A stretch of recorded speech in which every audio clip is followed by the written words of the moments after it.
नेपाल जल उठा। दरअसल एक युवक 33 साल का जिसका नाम है सुदन गुरु, इसकी एक आवाज पे नेपाल के लाखों छात्र सड़कों पे उतरकर हंगामा करने लगे।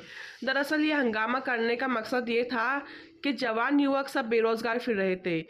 इस वजह से इनका आक्रोश उबल पड़ा। नेपाल के छात्राओं ने नेपाल का तख्त व ताज हिला दिया।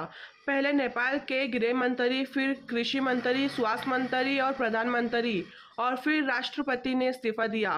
कुछ छात्राओं ने मिलकर अपना हक की आवाज उठाई। नेपाल में पिछले 3 दिन में जो हुआ उसके पीछे एक चेहरा जिसका जिक्र इस वक्त सोशल मीडिया पर भी हो रहा है। 36 साल का एक नौजवान जिसकी एक आवाज पर पूरा नेपाल उबल गया। चलिए आपको बताते हैं सुदन गुरुंग के बारे में, जिसने ओली सरकार की सत्ता हिला दी। नेपाल में सोशल मीडिया बैन के विरोध में लाखों युवा सड़कों पर उतरे।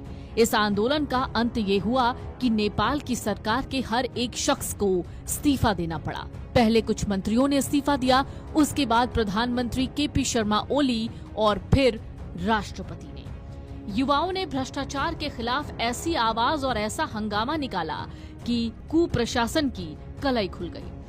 नेपाल संगठन ने युवाओं को एकजुट किया। सुदन गुरुंग ने युवाओं से 8 सितंबर को प्रदर्शन करने का आह्वान किया और इसी प्रदर्शन के बाद नेपाल की पूरी सत्ता ही खसक गई। नेपाल के जन जी आंदोलन के पीछे सिर्फ एक चेहरा था, वो था सुदन गुरुंग का।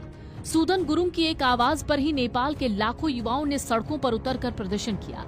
इन प्रदर्शनों में 20 लोग मारे गए, जबकि 200 से ज्यादा घायल हुए। लेकिन नेपाल के युवा अपनी मांगों से टस से मस नहीं हुए। पहले नेपाल के गृह मंत्री, फिर कृषि मंत्री और फिर स्वास्थ्य मंत्री ने इस्तीफा दिया, फिर जाकर इस्तीफा दिया प्रधानमंत्री ने और फिर राष्ट्रपति ने। नेपाल में पहले से ही सिस्टम में भ्रष्टाचार, आर्थिक असमानता और कुप्रशासन के खिलाफ गुस्सा था। इस गुस्से की आग में घी डालने का काम सरकार के सोशल मीडिया को बैन करने वाले फैसले ने लिया। सुदन गुरुंग ने नेपाल के युवाओं को एक मंच पर लाने की कोशिश की। सुदन का संगठन हामी नेपाल वैसे तो खुद को गैर लाभकारी संगठन बताता है, लेकिन जन जी आंदोलन के पीछे संगठन की बड़ी भूमिका है। सुदन गुरुंग पहले इवेंट मैनेजमेंट का काम करते थे। जिंदगी पार्टियों के इर्द गिर्द घूमती थी, लेकिन 2015 में नेपाल में आए भूकंप ने उनकी जिंदगी बदल दी। सुदन गुरुंग ने मानवता के कामों में खुद को झोंका और हामी नेपाल की स्थापना की। अब सुदन गुरुंग एक एक्टिविस्ट हैं। उनका संगठन 2015 से एक्टिव था, लेकिन 2020 में इसका रजिस्ट्रेशन हुआ। हामी नेपाल ने अपने देश के युवाओं की आवाज को अपना मुद्दा बनाया, सीधे उनके दिल तक पहुंच गए। सुदन गुरुंग ने नेपो बेबीज और देश के कुलीन वर्ग को निशाने पर लिया।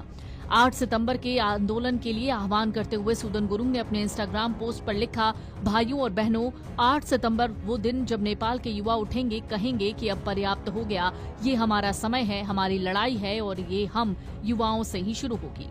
पोस्ट में लिखा था, हम अपनी आवाज उठाएंगे, मुट्ठियां भींचेंगे, हम एकता की ताकत दिखाएंगे, उनको अपनी शक्ति दिखाएंगे जो नहीं झुकने का दम्भ भरते हैं। इस पोस्ट ने नेपाल के युवाओं में जोश भर दिया। 8 सितंबर को युवाओं ने प्रदर्शन किया।